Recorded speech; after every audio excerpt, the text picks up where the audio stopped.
13장은 방금 읽은 것처럼 이제 여호수아가 이제 정복 전쟁을 주요 전쟁을 다 마치고 어느 시점에 흐른 시간에 내용이 다루어지고 있습니다. 어느 정도의 주요 거점은 정복됐지만 아직 곳곳에 남아 있는 기업들이 있었기 때문에 하나님께서 여호수아에게 이제 그에게 남은 마지막 사명을 맡기십니다. 그것은 다른 것이 아니라 아직 정복되지 않은 땅을 지파별로 분배해서 그 모든 정복 전쟁이 그 지파를 통해서 이루어지도록 하는 것입니다. 어떻게 보면 전쟁으로 비유하자면 전면전은 다 끝나고 이제 국지전이 남아 있게 된 것이죠.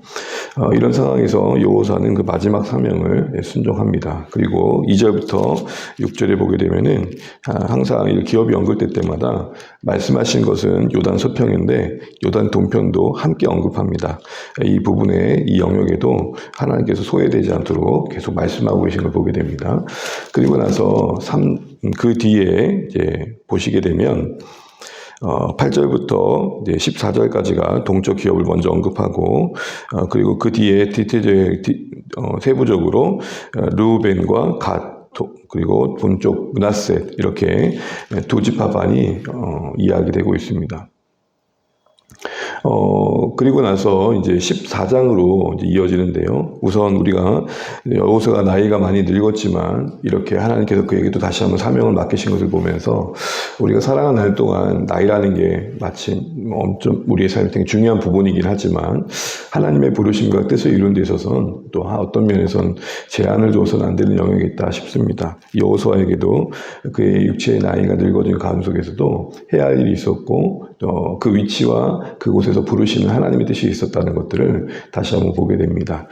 또한 여전히 그들에게 요구되었던 것은 하나님께서 그들에게 그 땅을 넘기시겠다는 약속에 대한 순종이 계속해서 요구되는 걸 보게 됩니다. 큰 전쟁들이 마친 뒤입니다. 모든 것들이 다 어느 정도 마무리된 것 같지만 여전히 해야 할 일이 있었습니다. 이 땅에 살아간 날들도 그런 것 같습니다. 모든 게 잘 마무리된 것 같지만 계속해서 우리는 그 어떤 상황을 마주하게 되고 또 어떤 일들도 해내 가야 됩니다. 그래서 끝난 게 아닌 것 같습니다. 부르시는 그날까지 하나님께서 원하시는 삶의 모습들을 지켜가고 살아내는 게 중요하겠다 싶습니다. 그리고 이제 본격적으로 14장부터 이제 요단 동편을 언급한 뒤에 14장부터는 계속해서 분배에 대한 이야기 가운데 이제 서편에 대한 이제 약속에 하셨던 그 땅에 대한 분배의 이야기가 시작되는데 1절을 보시게 되면 14장 2절입니다. 이스라엘 자손이 가나안 땅에 받은 기업, 그 제사장 엘르아살, 눈의 아들 여호수아, 이스라엘 자손 지파의 족장들이 분배한 것이니라 라고 하면서 그 분배 작업에 제사장 엘르아살과 여호수아 그리고 거기에 각 지도자들이 함께 참여했던 걸 보게 됩니다. 그리고 나서 2절에 보면 제비 뽑아 각자 그 기업이 주어지고 있는 것들을 보게 됩니다. 당사자였던 지파들이 이렇게 함께 참여해가지고 공정하게 이루어지도록 이야기되고 있는 것을 봅니다. 그런데 오늘 본문에 보게 되면 그 유명한 갈렙이 등장합니다. 요단 서편을 분배하는 과정에 가장 먼저 언급되는 것은 갈렙의 이야기입니다. 왜 그럴까요? 아마 이렇게 말씀하시는 것 같습니다. 앞으로 주어지는 모든 땅의 분배, 그리고 분배되어진 땅에서 이스라엘 백성이 살아가는 데 있어서 되게 중요한 것은 이 갈렙과 같은 자세다. 이 갈렙과 같은 태도로 부어진 분배된 그 땅의 기업들을 얻어내려야 될 것이다. 이렇게 말씀하시는 것 같습니다. 오늘 14장 6절부터 이제 갈렙의 이야기가 나오는데 우리 6절 말씀 같이 한번 읽어보겠습니다. 6절입니다.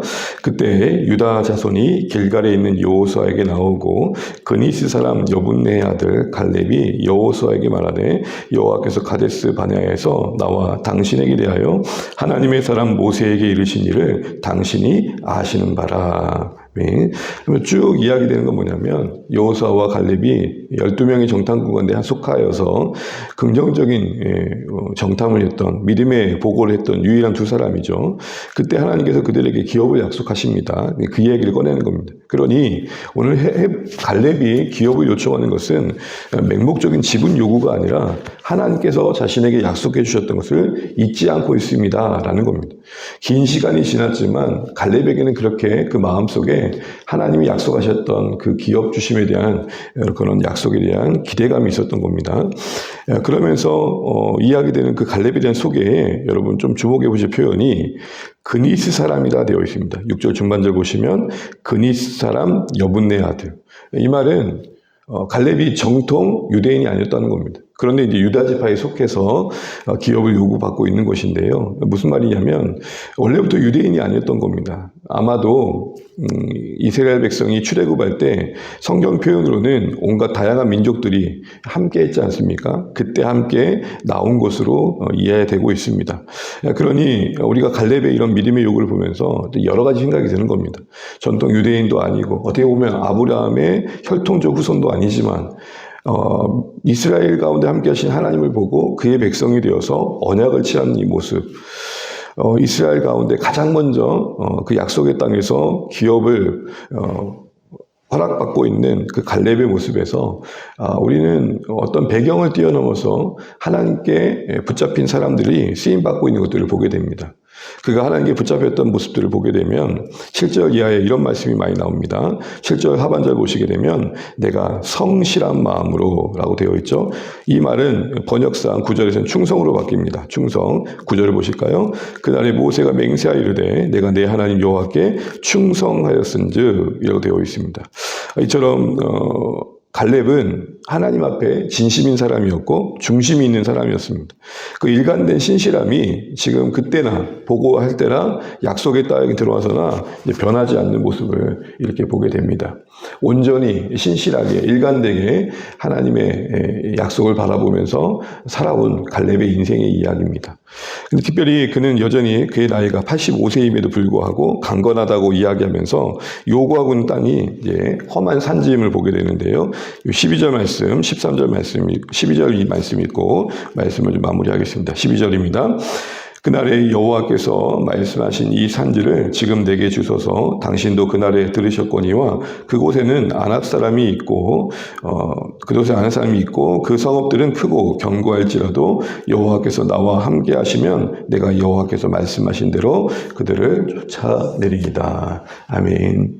약속을 끝까지 기억하고 일관되게 하나님을 바라보고 있습니다. 오늘 아브라함의 약속이 오늘 약속의 그 땅이 이루어져가는 과정 속에 오늘 갈렙의 이 믿음은 상당히 독보적입니다. 그런데 오늘 그같이 계속 주목하고 있는 것은 내가 하나님을 따랐다라는 표현입니다. 일관된 마음으로 하나님께 충성했다. 하나님 주실 그 무엇을 바라봤다가 아니라 하나님을 따랐다라고 반복적으로 그의 고백 속에서 그에 대한 평가에서 언급되고 있는 것입니다.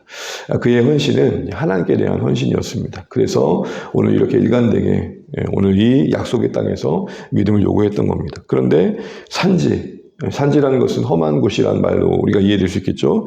그런데 더 중요한 것은 안압 작손이 있는 것. 장족들이 있습니다. 싸우기에 상대하기 어려운 걸 구하는 거죠. 우리가 보통 자기가 해온 일이 있고 명성이 있고 한 업적이 있으면 가장 먼저 기회가 주어진다면 그래도 거기에 대한 보상이 될 만한 지역을 구할 겁니다. 그런데 갈렙은 끝까지 약속의 땅에 성취되는 데 있어서 자기가 하면 다른 사람보다 자신이 하면 더 다른 사람에게 도움이 될까 뭔가 생각하는 거죠. 내가 어려운 것을 선택할수록 다른 사람의 짐은 덜어지겠죠. 이런 갈렙의 어떤 믿음의 선택이 오늘 이스라엘 백성의 지파들에게 약속의 땅이 본격적으로 분배되기 앞서 주어지는 것은 땅이 분배될 때 다들 그런 생각 아닐까요? 어떻게 하면 우리에게 더 좋은 땅을 얻을까? 어떻게 하면 우리가 살기에 더 좋은 곳이 우리에게 주어질까? 여러 가지 마음들 속에 그 생각이 분명 있었을 겁니다. 그런데 하나님께서 떡하니 못 박는 마음이 무엇입니까? 갈렙과 같아야 된다. 어떤 땅이 주어지더라도 그걸 감사함으로 받는 마음은 오늘 갈렙이 오히려 먼저 분배받기도 전에도 나는 하나님 다른 땅 말고 저 아무도 가려고 하지 않는 저 땅 나에게 주세요. 이런 마음으로 오늘 갈렙의 믿음이 소개되고 있고 이 마음은 이제 분배받아 얻어지는 그 땅을 소유하는 사람들에겐 무엇보다도 세세계할 마음이었던 겁니다. 나도 저기 가면 좋을 텐데, 나도 저거 얻으면 좋을 텐데, 이런 마음이 아니라 주시는 복을, 주시는 부르심을, 허락하신 그 땅을 내가 하나님의 기업으로 여길 줄 알아야겠다. 이런 마음을 도전한 것 같습니다. 말씀을 뵙겠습니다. 사랑하는 주안의 가족 여러분, 오늘 여호수아도 많은 늙은 나이가 소개되고 있고, 갈렙도 못지않게 85이라는 많은 나이가 언급되고 있습니다. 그럼에도 불구하고 하나님의 뜻 앞에 반응하고 있는 신실 확실함과 일관됨을 우리가 보게 됩니다. 온전히 하나님이 따른 삶의 결과일 것입니다. 삶은 여러 모양으로 우리에게 주어지고 또 다양한 상황들이 바뀌어갑니다.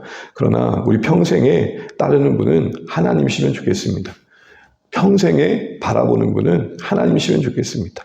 그렇게 할 때 우리 인생의 여러 일들 속에서 이루어 가시는 하나님을 우리가 기대하게 될 것입니다. 특별히 나이 85세에도 산지를 구하는 이 도전적인 믿음은 우리 삶을 다시 한번 돌아보게 합니다. 쉬운 길이 아니라 어쩌면 더 어려운 길을 스스로 선택하는 이 갈렙의 모습이 오늘 우리 삶에 무엇을 요구하는지 고민되어지고 또 우리 삶에 주어진 형편 속에 순종되어지는 귀한 말씀 되시기를 간절히 바랍니다. 기도하겠습니다.